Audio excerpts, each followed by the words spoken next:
Yan mga kamamshi, bali Christmas party pala yan ng bunso ko. At hindi nila alam na yung dala naming regalo is para sa kanila din. Ang akala nila is mag-exchange gift sila. Bago pala kasi mag-Christmas party, pinasulat ni teacher ang mga bata sa isang malinis na papel na gusto nila matanggap kay Santa Claus. Tapos pinapermahan sa amin. Pero hindi alam ng mga bata na kami yung magbibigay o yun yung matatanggap nila ngayong Christmas party nila. Bago pa naman mag Christmas party, ilang araw silang walang pasok, kaya yung anak ko medyo na-stress ng konti kasi sabi niya paano daw niya malalaman kung sino yung pagbibigyan niya o sino yung kapalitan niya, ano daw kayang ilalaman niya kung babae ba o lalaki. Tapos ang sinulat pala ng anak ko is dress, kaya lang sabi ko paano ko to may tatago, nakita niya yung pagbili ko ng dress. Pumunta kasi kami ng bayan, binili ko yung damit niya, tapos bumili na rin ako ng dress. Tapos habang nasa bayan kami, may tinuro siya sa akin na gustong gusto niyang laruan, kaya hindi ko binili. Kasi ang pumasok sa isip ko, bibilhin ko yun ng secret para yun na lang din yung ilaman ko, di ba? Kasi at least yung gusto niyang, yung pinabibili niya sa akin, alam kong gusto niya. Ayan, at dito nga makikita niyo nakasimangot siya kasi nakita niya agad is yung dress. Kaya pala yung bago kami umalis, hinahanap niya yung dress. Grabe talaga yung tingin niya sa akin.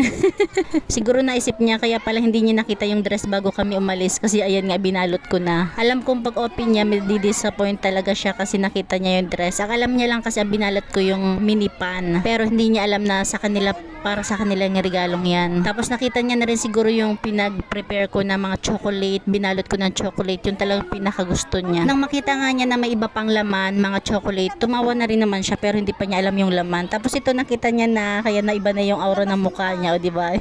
Natuwa na siya. Kasi yan talaga yung pinabibili niya sa akin ng gustong gusto niya. Kaya dyan talaga siya mas na-surprise. Kasi yung dress, yun yung sinulat niya na gusto niyang matanggap. Kaya lang wala ng excitement kasi nga nakita niya yung pagbili namin. Hindi niya ine-expect na ibabalot ko siya or kami yung magbibigay sa kanila ng regalo. Talaga naman nag-effort pa ako dyan ha kasi nakabox naman yung laruan, diba? Sabi ko kasi kapag nakita niya yung damit tapos yung mini pan, hindi na excitement kasi nakita niya na pag nakita niya yung mga chocolate, isipin niya chocolate lang pero pag open niya, yun yung gusto niyang laruan, yung tawag ba doon? Push pop it yata yun. Gulat nga siya, sabi niya saan ko daw binili kasi nung nagtuturo kasi siya, hindi ko binili. Kaya nagulat siya kung bakit nakabili ako tapos kailan ko raw ginawa yung mga chocolate na binalot ko or pinaikot ko talaga doon sa box, mga chocomocho, tapos red choco yata yun. Nung binili ko nga yung laruan na yun, hindi ko talaga alam kung bakit yun yung gusto niya. Pero ngayon sa kasalukuyan, talaga nag-enjoy kami. Lahat kami, pati mga kapatid niya is nilalaro yan. Nakakalibang kasi. Tapos sabi ko sa anak ko, pansinin mo naman yung dress. Diba? Dress naman talaga yung sinulat mo sa papel na pinasulat sa inyo ni teacher na gusto nyong matanggap. Ayan, natuwang-tuwa naman talaga din siya. Tapos yung mini pan, gusto niya rin talaga yun. Meron naman na siyang mini pan, yung rechargeable.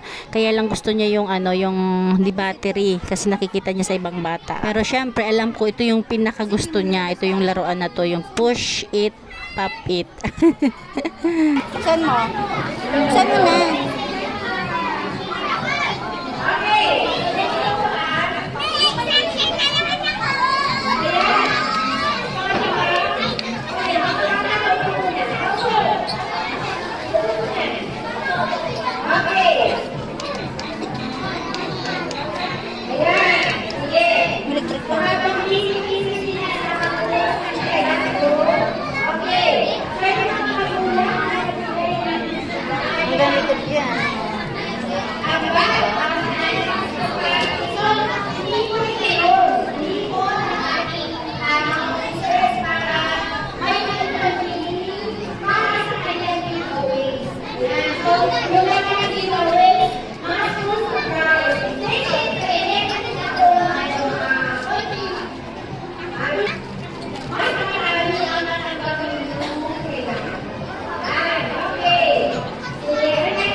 Ayan naman yung mini pan. Yan yung talagang alam niya na binalot ko kasi sabi niya sabi nga dapat daw blue na lang para pwede sa panglalaki o pangbabae. Tapos nagbiro pa siya na akin na lang to ma. Kaya naisip ko na gusto niya rin. Tapos habang busy nga siya sa paglalagay ng battery, hindi namin napansin na nagbibigayan na pala si teacher o nagbibigayan na pala ng pag-giveaway ni teacher.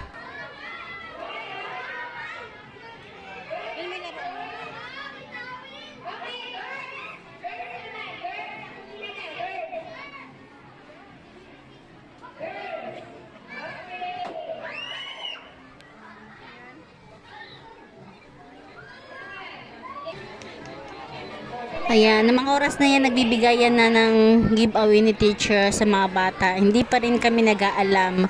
Nakikita naman namin pero parang out of mind kami. At ayan nga, napansin na namin na nagbibigayan na. Kaya lang, tapos na pala. Kaya sabi ko sa anak ko is lumapit na lang. Ay, bigyan niya ka dun.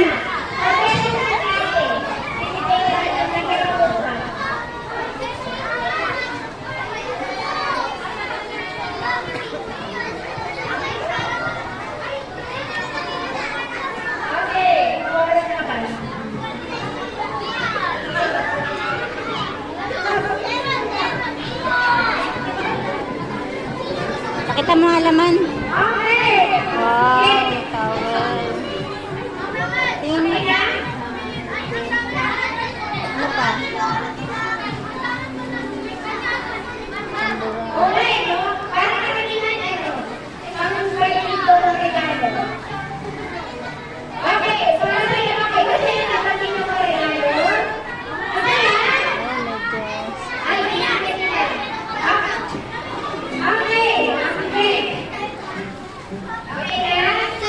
Tama, candy na. O, sige, pasok mo na.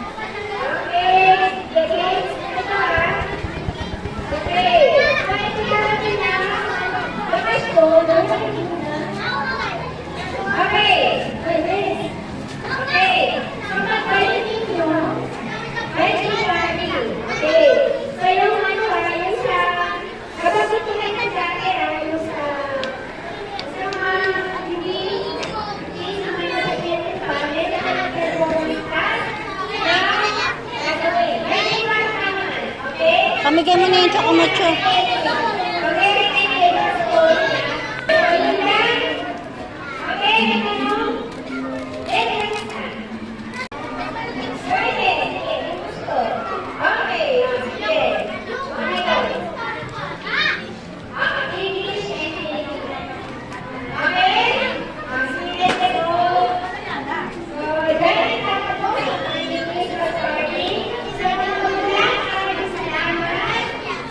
Marangan mo na.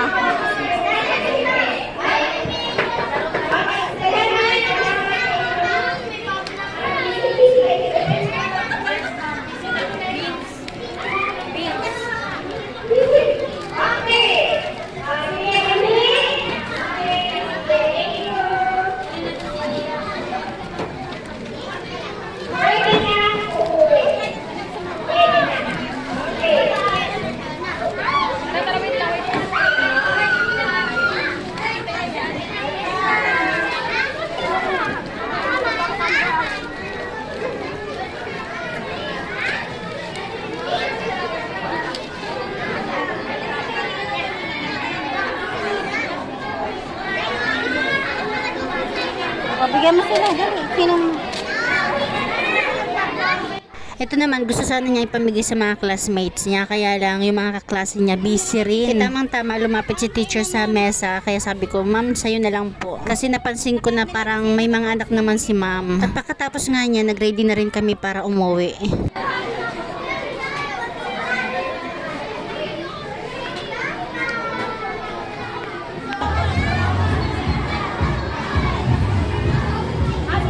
Thank you, ma'am.